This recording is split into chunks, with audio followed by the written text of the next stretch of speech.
welcome back to the channel. Today we're going to change the wiper blades on this ML350. It's a 2013. This will apply from 2012 all the way to 2015 and beyond, maybe GLEs as well.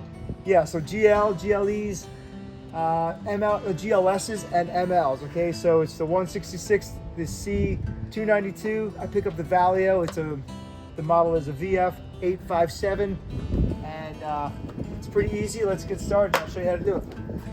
So the driver's side is going to be larger than the passenger side, as you can see. You can match it up when you compare the two. When you let go, do not let this slam against the windshield. You will crack the window. You don't want to do that.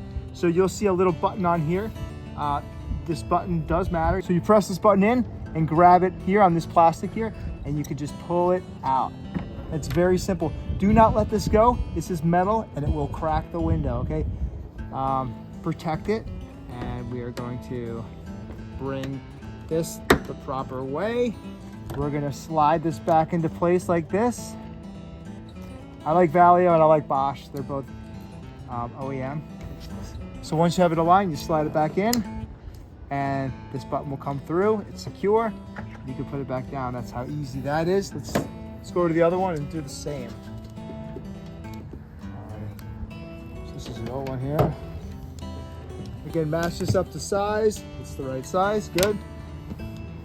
We're gonna pull this up like this. We're gonna press this button in and we're gonna just slide this piece out. Really simple. So press that button in, slide it right out. Do not let this go, guys. You will smash your window. You do not wanna do that. And this will come right back the way it was, like that. Just slid in, and that's how easy it is. Again, just press that button in and you're good to go.